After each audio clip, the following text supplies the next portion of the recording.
Welcome back to Cook's Rod Shop. Figured I'd run you guys through seam sealing and show you what we got going on. It's to me a tedious thing, but very important, and this is the biggest seam seal job I've had to do. Most of mine are very small, but definitely want to get this watertight, so let me run through what we got and where we're going. We went through the cab. And any place that I ended up patching the floor, I went ahead and put seam sealer over the welds. Figured if there's a pinhole, we'll just take care of it. Down here in this area, we're still going to do something with that. Just not sure if what I'm going to do with that yet. We got to put the rockers on, and that will kind of answer what we're going to do there. But you can see we have a watertight floor in this now. Got the wheel wells all done except for on the top. And right there where you see the tape is where we're going to do a little more seam sealing. And we still have to do the hole underneath of the car. But we have the tail panel to seam seal in. Now I'm going to give my little recommendation. You guys ever do something like this? They're right in this area right here. I always put a little bit of seam sealer in those. And the reason why is when you get this vehicle into the rain and rain gets in between the two panels, you're not going to be happy if you see rust coming out from underneath those panels and going down your paint job. So it's easier just to put a little bit of seal in there so it's nice and sealed up. And then you don't have to worry about that. And I'm going to put tape on there to help with cleanup and make a nicer job. I did not do that on the inside here because that's going to have carpet over it. I do kind of wish I would have took the extra time and did it because it makes it a lot cleaner job, but that's just me being picky. So let me kind of get this seam sealed up and I'll kind of show you how it turns out. Just going to give you guys a little rundown on seam sealing, and we're going to hit that spot right there and kind of show you the best way that I got or know of to get a clean job. So here we go. Let's see what we can come up with.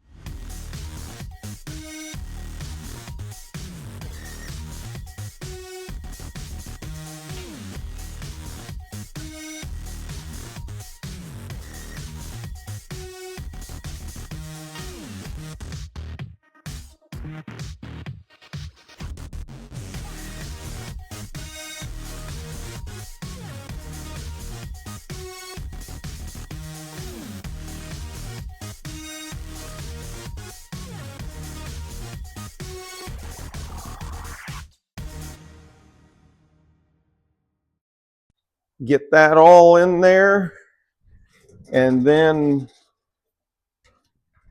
I don't like getting seam sealer on my hands. It's probably not the best thing for you to do, so if you have rubber gloves, probably a good idea. But one thing nice about when you put tape on there, you can definitely be a little quicker at it. This stuff, you gotta kind of move a little quick because it does start to glaze over. Like over here, it's already glazed over. Kind of amazes me how fast it does that, but don't get me wrong, it's still. And I try to wipe as much off as I can. because I'm just trying to seal up that middle, and that's about it. Don't need a big lip there.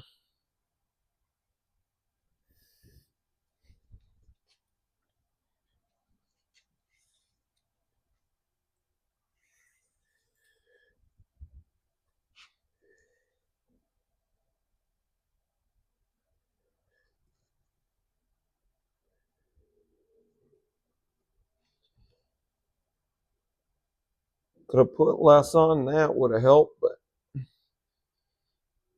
this is what we got. So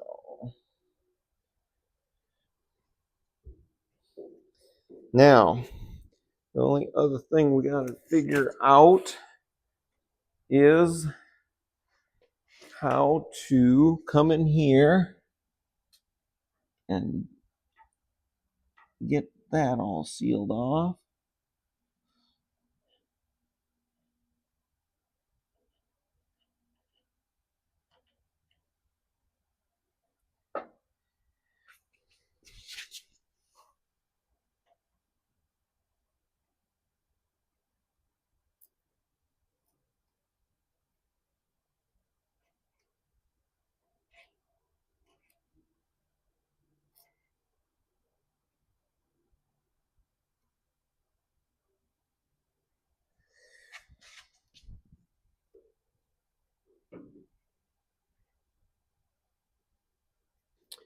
These window installation tools work great for getting in tight areas like that.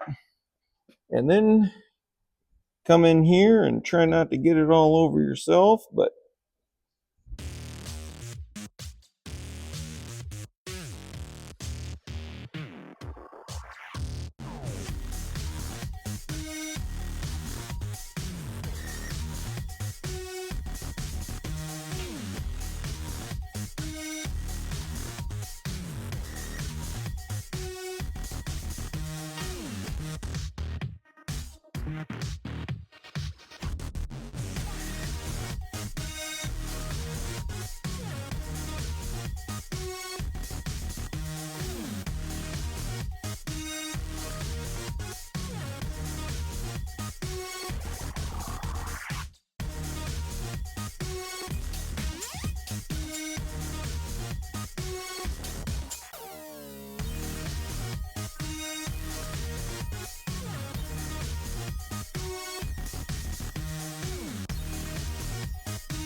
okay. Let me give you guys a quick little look here and show you just enough to seal that panel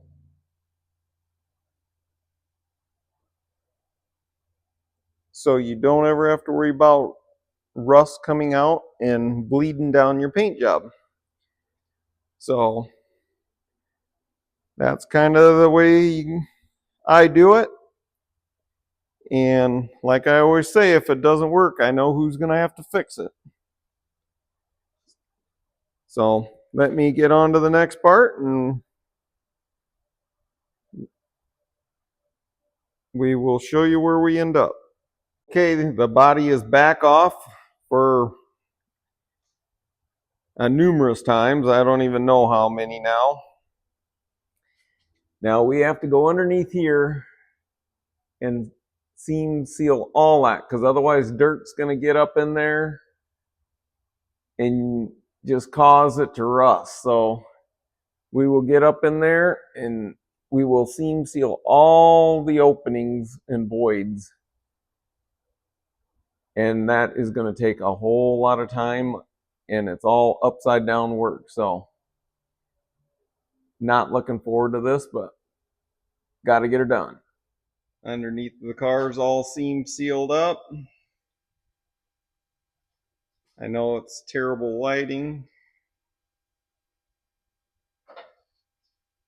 but you guys get the gist of it. Everything is all done. Starting to scuff everything. Want to get this back on its frame so we can start doing the front clip. Get that mocked up.